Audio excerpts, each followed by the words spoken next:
Here in America, people love their big pickup trucks. However, if you're looking for a truck larger than your neighbor's F-150, really a Super Duty is the truck that I see the most of out on the road. In fact, between the big three, GM, Ford, and FCA, Ford claims that they own about 60% of the commercial pickup truck industry.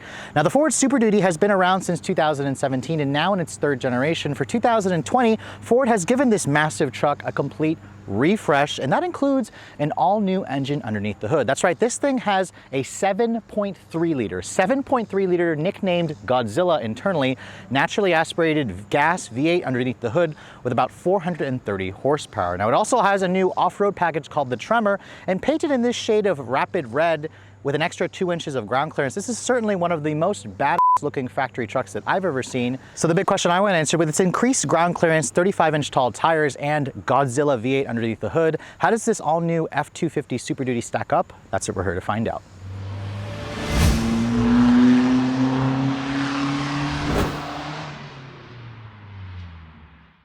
So in case you guys are new to my videos, you might also probably notice that I'm pretty vertically challenged at 5'7", and a big truck like this makes me look even shorter. In fact, when I open up the hood of this thing, I can't even reach the top of the hood. I'm gonna have to stand on my tippy toes when I wanna close down this hood. But I wanted to start off this video by showing you this massive engine. It's a 7.3 liter naturally aspirated V8. It's a pushrod design engine as well. It's an all-new engine that Ford is introducing on the Super Duty this year. It makes 430 horsepower and 475 pound-feet of torque. This is more power, obviously, than what you can get in the base engine, which is a 6.2 liter V8 with around 385 horsepower. Now, of course, in this segment, people love diesels as well, and the 6.7 liter Power Stroke turbo diesel V8 now makes 475 horsepower and 1,050 pound-feet of torque. So in case this doesn't have enough torque, there's the diesel engine that's an extra $10,000. Now, this gas V8 is a more reasonable $2,000 extra, and it really gives this Super Duty a lot more horsepower and grunt. All the power goes out through a new 10-speed automatic transmission. The 6.2 will come standard with a 6-speed automatic. This and the diesel V8 will offer that 10-speed automatic transmission. Now, of course, this is a pretty big truck, and even though Ford has switched over the chassis to aluminum on this new generation, it still weighs roughly 6,600 pounds.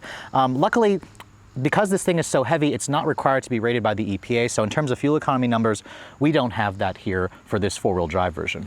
Now, in this segment of Super Duty trucks, badass styling is probably what people look for the most. And I'd probably say that the Super Duty really fits that description well, especially when you have it painted in this rapid red with the Tremor off-road package. This one here is the fully decked out platinum grade, which includes kind of like a silver metallic finish to the grille. I much prefer this over the chrome grille finish that you get on the Lariat package trim. And you also get these quad beam full LED headlights, which also are an option if you guys go for the lower trims of this truck. Now, the big thing about these big trucks, they have these massive grills and massive openings, and occasionally stuff gets stuck inside. In fact, when they dropped off this truck, there's this massive bumblebee that's kind of stuck in the headlight.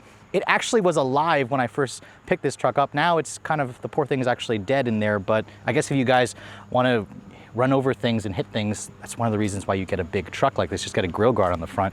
But in terms of the styling, I think the Ford made some smart key changes to it. I like the quad beam full LED headlights. I like how it spells out Super Duty on the grille, just to remind you every day that this is a Super Duty, and massive front tow hooks at the front, because remember, this is an off-road oriented model. Ford gives you an extra 2 inches of ground clearance, and underneath here, because this is the Tremor package, you have all of these front underbody skid plates, because you really want to seriously take this thing off-roading when you have this kind of equipment that comes directly from the factory. Now, in terms of the rest of the proportions of this truck, you can take your pick between a super cab, and a super crew, which is the four full-size doors that my tester has. This particular one here is technically the shorter bed. It's around 6.8 inches. 6.8 inches. Before you go, yeah. I don't see any underbody skid plates on the front of that. It's supposed to have skid plates. That's what Ford said in the thing. Where? 6.8 feet long. There's also an 8-foot long bed as well if you guys want to have the longer version of this truck. But because this one here is the crew cab with the shorter bed, it stretches 250 inches long. That's right, I said 250 inches long, and its wheelbase is around 160 inches. With that extra 1.7 inches of clearance, Ford says the Tremor package for $4 grand extra gives you around 11 inches of ground clearance. So this is about the same as what you're gonna get from like a Jeep Wrangler or Ford's Bronco, upcoming Bronco. So I think this is a really nice package. Now, this particular one here also has these 35-inch tall Goodyear Wrangler all-terrain tires. wrapped in an 18-inch wheel. It just looks really great, especially with the black wheels, the red exterior color. This is one serious truck that's going to get a lot of attention out on the road. I think Ford did a fantastic job with the overall styling of this thing. Now, coming around back of this truck, you can see that they also added some refreshed taillights this year, which are full LED design. This is of course optional. I think Ford offers a choice of 3 different types of taillights. You're gonna know this is the Platinum model, obviously in the back where they add this Platinum badge with the satin silver accents back here. You have these nicely integrated parking sensors, and the exhaust system here has a nice chrome polish. So a 7.3 liter V8 is a massive displacement. So let's fire this baby up and see how it sounds.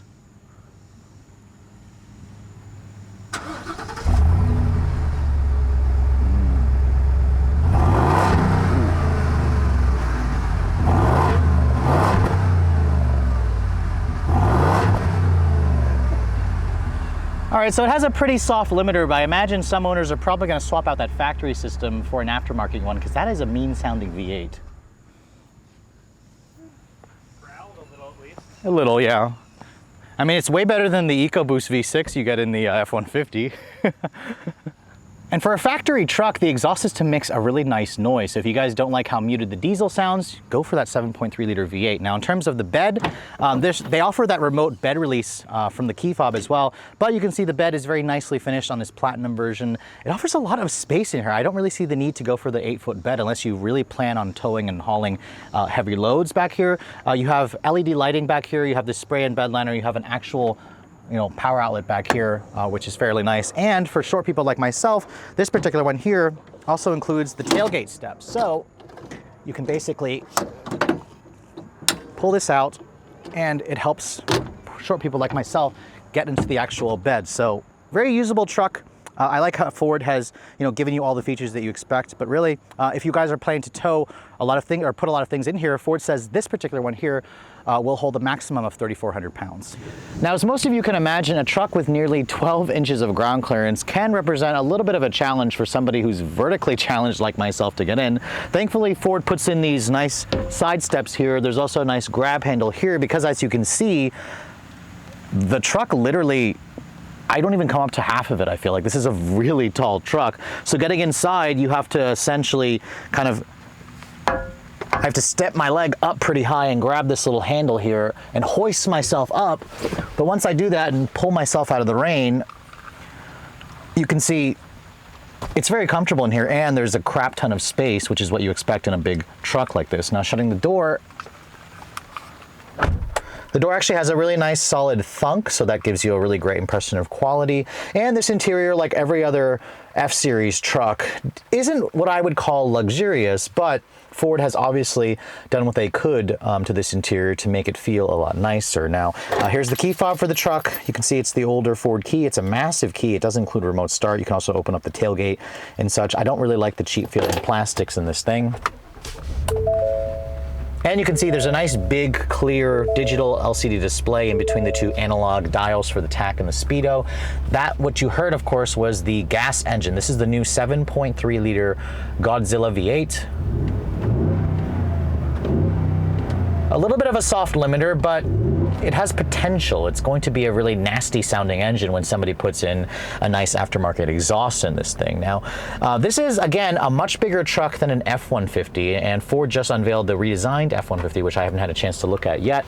This is the Platinum trim of the F-250 with the Tremor off-road package. This is the nicest interior you can find in the current F-Series right now. You can see the dash has a lot of stitching on it. It's fake stitching with some contrast red piping. This is soft touch. This is soft touch over here.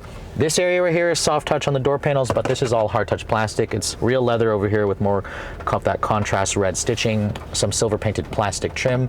The door handle, of course, feels a little cheap and flimsy. The window switches do feel nice and high quality. It is only an automatic up and down for the driver and front passenger window. It's a little disappointing. You could power fold the mirrors, which is important for a big truck like this, of course, by the touch of a button. You can also extend these mirrors in and out because these are the tow mirrors, which of course come with this particular truck that I'm showing you because it's fully loaded. And you have 3-person memory seats, your power door lock controls over here. It's all hard touch plastic down here with lots of additional storage. Your headlight controls are there. You can also adjust your pedals and whatnot. There's also a nice little flashlight or light, an LED light on both sides of the mirrors to kind of illuminate this thing. This is a really a fully loaded truck for sure. Now the seats, you can see these are basically a 12-way power adjustment. They are heated and cooled, which is nice. They also offer a massage feature, which is also really nice. So to access the massage, you feel for the button over here, or you can also do it through the screen.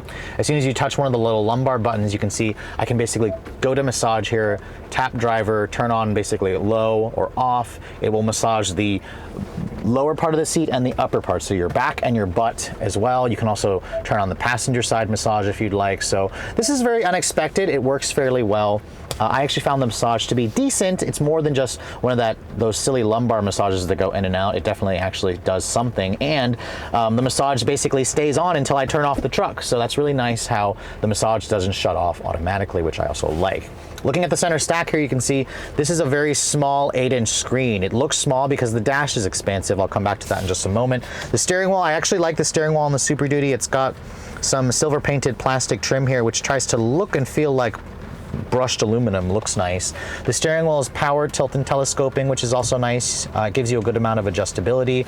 You have a standard column shifter over here for the new 10-speed automatic transmission. You can see once I put it in drive, it actually shows you all the gears and tells you which gear you're actually in. There is a manual mode here. You can also switch between different drive modes. There's a tow haul, an eco, a slippery, a deep snow and sand, and a rock crawl, which the rock crawl comes with the Tremor off-road package, which is nice. There's no sport mode.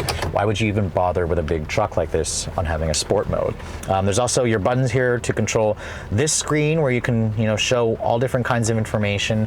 The truck gives you truck info stuff, towing stuff, off-road information. You can go into your settings, of course, and mess with everything. If you go here, you can actually make the cruise control adaptive, or you can also go to just a normal cruise control. I don't like how Ford allows you to do both settings, but it is nice if for those of you who don't like adaptive cruise control. I found the system in this truck works okay. It's not what I would say Tesla or like luxury brands in terms of how well it works, but it does work fairly nicely.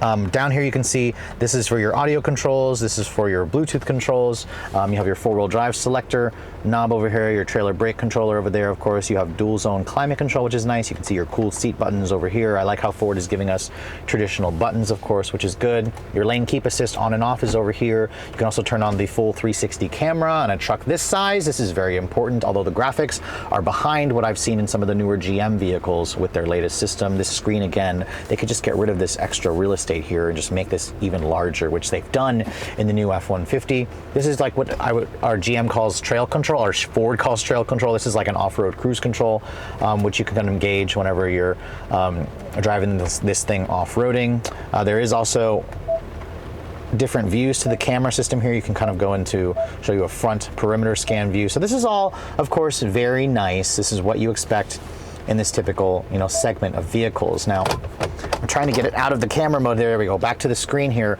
There's the Android Auto and Apple CarPlay, which again, the graphics look a little bit old. Some of the other competitors have done better here. Going back to the Ford system here, I'm not going to go too much into depth with this because I've shown you this before in other Ford vehicles.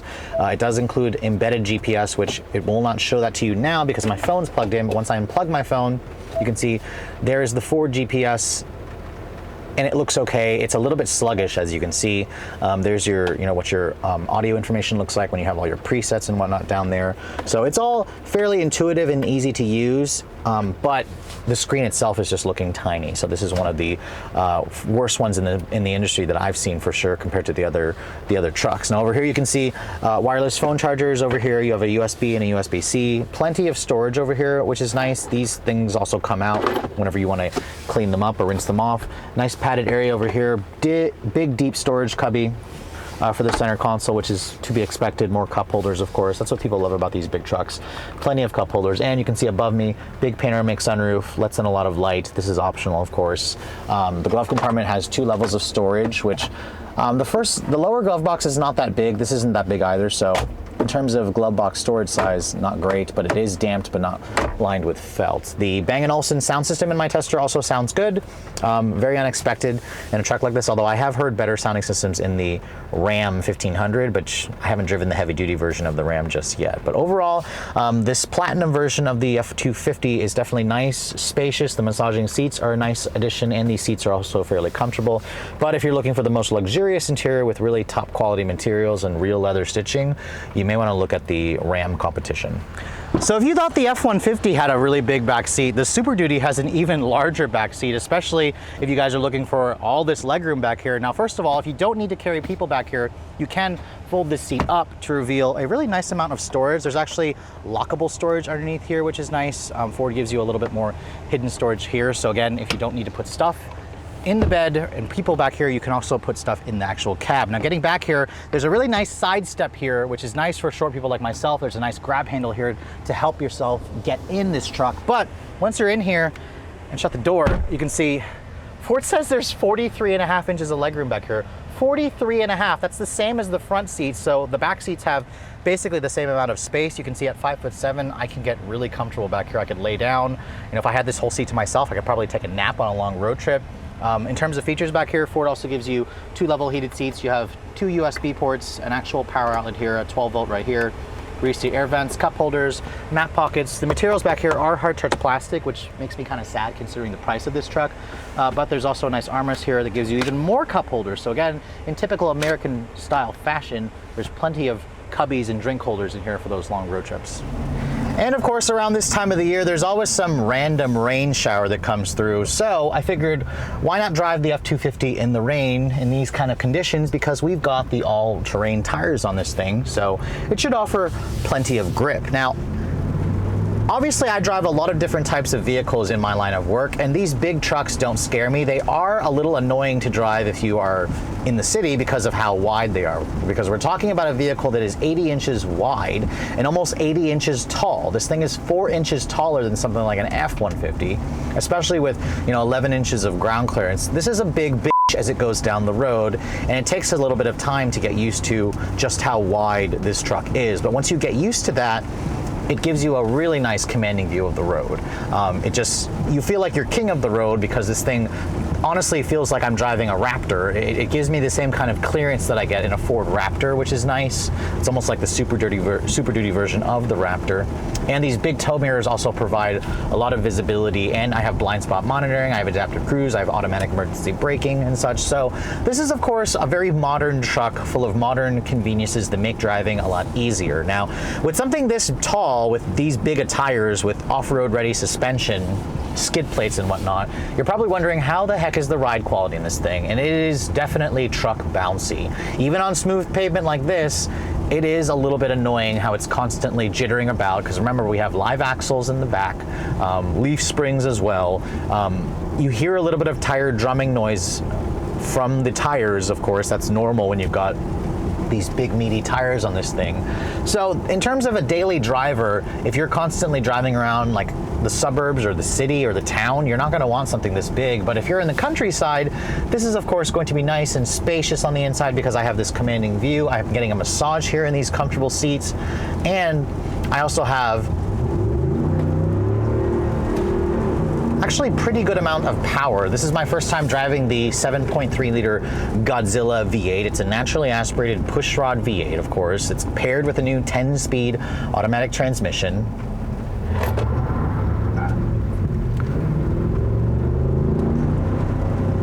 And right now the roads are a little wet, so it's having trouble putting the power down, of course.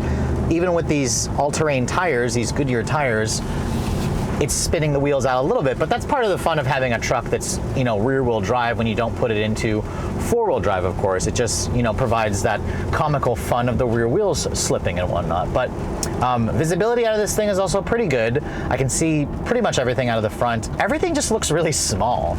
Like this little tiny Hyundai Veloster next to me looks like a little, flea next to me in this big, massive truck. It's actually kind of nice how it's like that. Now this 7.3 liter V8 puts out 430 horsepower and 475 pound-feet of torque. It essentially replaces the old V10 that you found in the older versions of these Super Duties. And the engine makes a nice noise. I like the V8 rumble that comes out of the exhaust. I imagine a lot of owners are gonna put an aftermarket exhaust on this thing. I like the torque and the power. 0 to 60 time probably feels like the mid 7-second range. I think I've seen it around 7.5 seconds, which is plenty fast. The 10-speed also has really nice, quick, precise shifts. It's very well matched to the engine's power brand. But really, if you guys are used to driving diesels in this type of vehicle, you're gonna feel it's still a little bit light on torque. It's an engine that likes to rev, but if you don't wanna have to deal with diesels or the cost of a diesel, because remember the diesel engine in this truck is $10,000 more, you're gonna wanna get this gas V8. For an extra $2,000, this is a worthy upgrade over the 6.2 liter V8 that you get as the base engine. This is definitely worth it for me to go with the bigger 7.3. And even as you pass like F-150s and Ram 1500s, this thing towers over them, and that's kind of some bragging rights. People like these big trucks because you feel like you own the road in these things, and you just feel really safe and secure, even when it's raining like it is right now. Like, I don't even blink an eye at this thing. The windshield wipers have a rain sensing function. You know, I feel like if I hit something, I'll just run over it. It's just really nice, you know. I really would love to take this thing off-roading, but unfortunately a lot of the trails are still kind of closed off, and I just didn't have a time to go looking for one. But really, most people drive these big trucks out on the road, so that's primarily where I wanted to test this thing. Because let's face it, yes, this has a really nice off-road package, but I really want to test this thing out more in daily driving, because that's where people spend the majority of their time with these things. This can barely put the power down. Come on.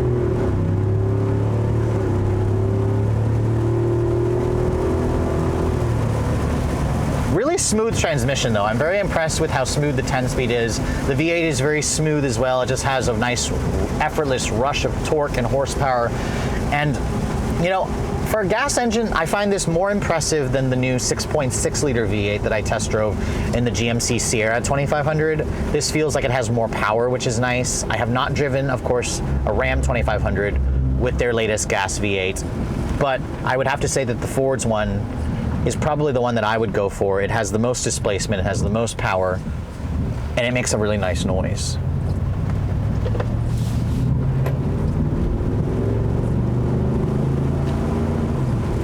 Now, of course, the downside between this big old gas V8 is the fact that it is a gas guzzler. Fuel economy isn't even required to be rated by the EPA because of how heavy this thing is. Remember, it weighs 6,800 pounds. And in my week's worth of testing, I averaged around 10.5 mpg in the city. On the highway, I pushed it up to around 13 mpg, which is awful, awful, awful, of course. Not to be expected for a big truck like this. When you've got a 36-gallon gas tank, this thing is roughly showing around 450 miles of cruising range, which is okay. It's not wonderful. If you guys go for an F-450, I believe, or any of the ones with the dualies, they can actually option in a 48-gallon gas tank, which I would hate to pay for the gas on that, even with gas as inexpensive as it is. But just keep in mind, the diesel engine would probably get closer to 20 mpg if you guys were cruising on the highway. That's if you're not towing. But the gas V8 does offer plenty of power for most. It's smooth, it's refined. Once you get used to the size of this truck, it is easy to drive. But the Tremor off-road package, unless you really plan to take this thing off-roading all the time, which it's too big to really want to go off-roading in this thing, it does compromise the ride quality and makes this thing a lot more difficult to get in and out of, but it looks a lot more badass. And for some of you, that's probably the reason, or that reason is alone to get the Tremor package for an extra $4,000. So after spending a week with the 2020 F-250 Tremor, it's pretty easy to see why so many Americans love big trucks like this. They offer a really big amount of space on the inside. They offer that high seating position. You feel really safe. You feel like you can run over things. You feel like you're king of the road. And really what shocked me is how much I actually enjoyed driving around the F-250. I've always thought the F-150 was just the right amount of space, but when you go into a Super Duty, a 3/4 ton truck, you really feel a significant difference when you're out on the road. Now the Super Duty model, the changes that Ford has made for 2020 are, I think, some welcome changes. I like the styling front and rear. I like the updates to the interior. I like that 7.3 liter gas V8. It makes a nice noise. It moves the truck out just fine. And the Tremor package also surprises me because even though you've got these big off-road tires, the off-road shocks, this thing still rides and handles really well when you're out on the road. I think that's the more important aspect because even though this truck looks like it's ready to get dirty, most of them are probably just going to be spending their time out on the road, going to malls, going to work, going to dinner and such, or taking long road trips. I think this is one really nice family vehicle because of its massive back seat and its just overall refinement. Now, speaking of which, if you guys are looking to pick up one of these new Super Duties, it does obviously cost more versus an F-150. This thing starts at $34,000 for a base F-250. That's for a base model. This one here with the Platinum package, the 4-wheel drive, the V8, the Tremor off-road package. This thing stickers for a little over $77,500. Now, speaking of which, the Platinum model starts at around $66,000, but my tester has around $9,000 worth of options on it, which is very expensive. These trucks really have sticker shock for a lot of people, but a couple weeks ago, I had a Ram 1500 Eco Diesel, which was around $75,000. And really, I would probably choose this truck for a little bit more because it's a bigger truck, it tows and hauls more, and it may not get as good a gas mileage, but it just has a much meaner look to it. I think, isn't that what's important for big trucks like this? But with all that said, I hope you guys have enjoyed my full overview on the 2020 Ford F-250 with the Tremor off-road package. If you're also looking to see the latest cars I'm testing, be sure to follow me on Instagram at redline_reviews. Like us on Facebook. And as always, guys, please keep subscribing to the Redline Reviews YouTube channel for all the latest reviews. Thank you so much for watching. I'll catch you all in the next video.